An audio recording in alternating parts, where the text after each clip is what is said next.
కాబట్టి నీకోసమైనా నేను ఎవరిని ధ్యానం చెయ్యాలి, ఆయననే ధ్యానం చెయ్యాలి అని కన్నులు మూసుకుని ధ్యానమునందున్నవాడై ఆ పరమాత్మని ధ్యానం చేసి పరమ సంతోషంతో చిరునవ్వు నవ్వాడు. అంటే ధ్యానమునందు ద్యోతకమైనటువంటి శ్రీమన్నారాయణుడు ఒక మార్గోపదేశం చేశాడు. ప్రతి కష్టానికి ఒక నివారణం ఉంటుంది. ఇక్కడ ఇంద్రుని యొక్క భావన ఎందు తేడా ఉంది. కాబట్టి ఇప్పుడు ఇలాంటి వాళ్ళకి అందరికీ పాఠం చెప్పాలి. అది బ్రహ్మజ్ఞానులంటే ఎలా ఉంటుందో చూడండి. అందుకని శాపానుగ్రహం ఇచ్చాడు. అంటే ఏమైపోనో ఇంద్రుడు అసలు ఏడ్చాడు. బ్రహ్మగారి దగ్గరికి వెళ్ళాడు. ఇప్పుడు బ్రహ్మగారు అన్నారు, ఇప్పుడు నీకు ఐశ్వర్యం పోయింది కదా, నువ్వైనా నేనైనా ఎవరిని అడగాలి మళ్ళీ ఐశ్వర్యం కోసం? శ్రీమన్నారాయణుడిని అడగాలి. మరి శ్రీమన్నారాయణుడి పాదాల మీద ఉన్న పువ్వే కదా విసిరిశావు, మరి మళ్ళీ ఆయన ఎందుకు మాట్లాడతాడు? ఇప్పుడు ఆయన పాదాల మీద పువ్వు విసిరేస్తే దూర్వాసుడికే కోపం వస్తే ఆయనకి కోపం ఇంకా ఎక్కువ ఉండదు? బ్రహ్మగారు అంటున్నారు అలా ఉండదు.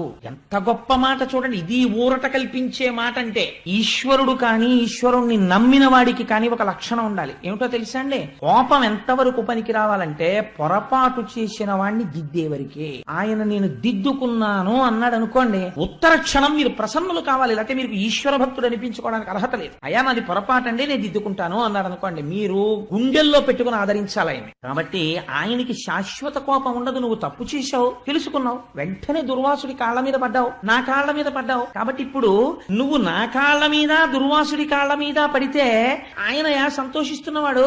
ఆయన పట్ల మర్యాదకి మీరు ఏమీ చెయ్యక్కర్లేదు. ఈశ్వరుడు ఉన్నాడని అంగీకరించి నమస్కరిస్తే చాలు. ఓయ్ ఇంద్ర, నేను కాని దుర్వాసుడు కాని సమస్త దేవతలు కాని ఎప్పుడు సంతోషిస్తారో తెలుసా? శ్రీమన్నారాయణుడికి తిరిగి నమస్కరించినప్పుడే సంతోషిస్తాం. ఇంద్రుడు లోపల వెంటనే అవును నిజమే, నా స్వామి పాదాలే పట్టుకుంటాను, ఆయన చేత్తో వచ్చిన పువ్వే కదా విసిరిశాను, పొరపాటు అదే కదా జరిగింది, స్వామి నాది తప్పే మన్నించు. ఒక్క మాట ఇలా అనుకుని మనసులో నమస్కారం చేశాడంతే.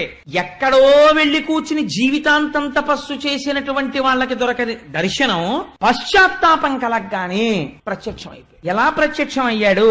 ఎప్పుడైతే ఇలా మనస్సులో పశ్చాత్తాపంతో నమస్కరించారో ఒకేసారి 1000 సూర్యబింబాలు వచ్చి భూమి మీద దిగాయి అనుకోండి. కళ్ళు కనపడ్డం మానేసి ఏమిటొచ్చింది ఎదురుగుండా ఏమిటొచ్చిందని కళ్ళు మూసేసుకుంటాం. అంత వెలుతురు భరించలేక ఆయన అంతటా వ్యాపించిన వాడు ఈ కంటితో చూడడానికి వీలుగా వచ్చి నిలబడ్డాడు. నిలబడితే ఈశ్వరానుగ్రహంతోనే చూశారు. వీళ్ళందరూ ప్రార్థన చేస్తే వీళ్ళందరి పనుపున పెద్ద ఆయన ఉన్నాడు చతుర్ముఖ బ్రహ్మగారు, ఆయనే ప్రార్థన చేస్తున్నాడు.